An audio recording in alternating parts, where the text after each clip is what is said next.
do you know about your immediate neighbors? I'm talking about the people that live on each side of you. To one side of me, there's an older couple who are newly retired and they have older adult children who live with them. To the other side of me is a single man who has a girlfriend that shows up from time to time. And, well, I haven't talked to him too much except over the fence about his dog.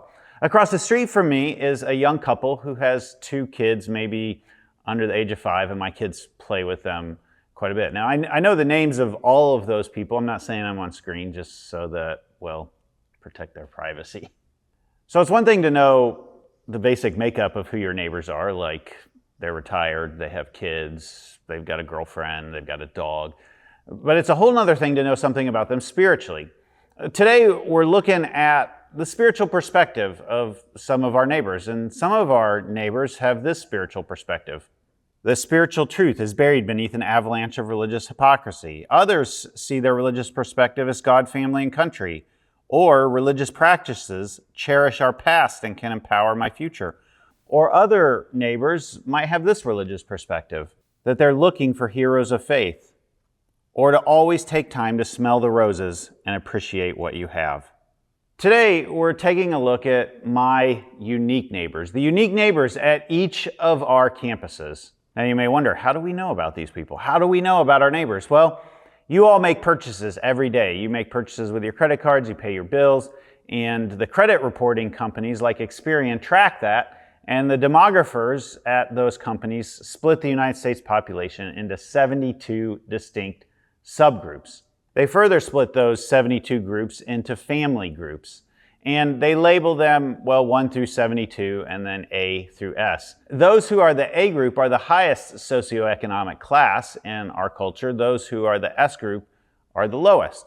Thomas Bandy, a Canadian theologian, demographer, speaker, author, has then taken those groups and written religious profiles for each and every one of them. Now you can look at the basic demographics of our neighbors right around us, things like age, population, generations, and so on.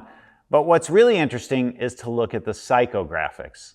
Psychographics are lifestyles, attitudes, opinions, the way people live their lives, and the way that they are motivated. There are some demographic groups that are common to all of our campuses. They're neighbors of, well, the Eastwood campus, the South Lansing campus, and at Potterville. One of those big groups is the O family group, singles and starters. And Thomas Bandy says that their religious perspective is that they are looking for heroes of the faith.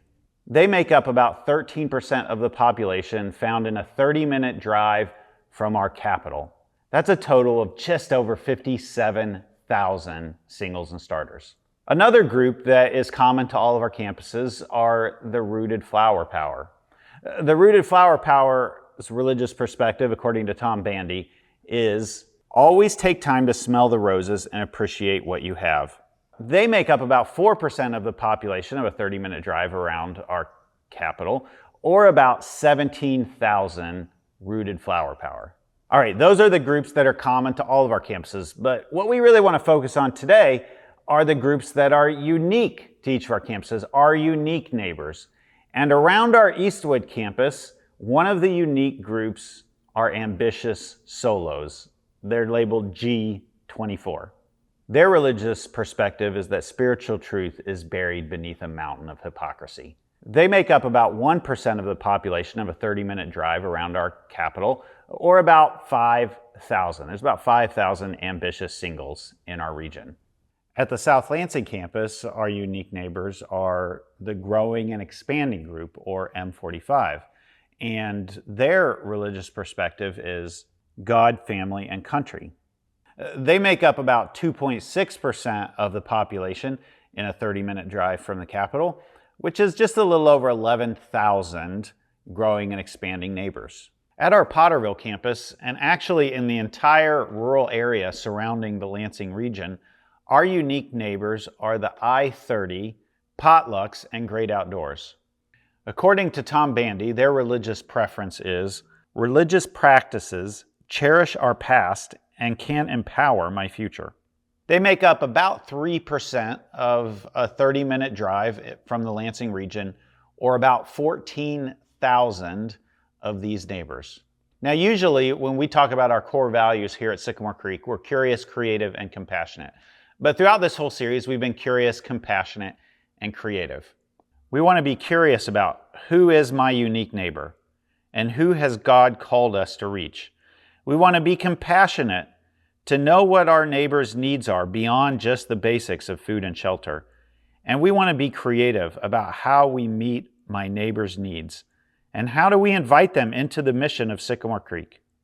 There is one key assumption that we've had through this whole series, and that is that we can't reach everyone. I think if there's any message in this series that will make the reasons for that really plain, it's this one, as we look at the different preferences of each of our unique neighbors. But before we get there, we have a chat question for you. So turn to your neighbor or write in the chat the answer to this question. From what you know at this point about our 3 campuses, what is similar and what is unique about each campus's neighbors?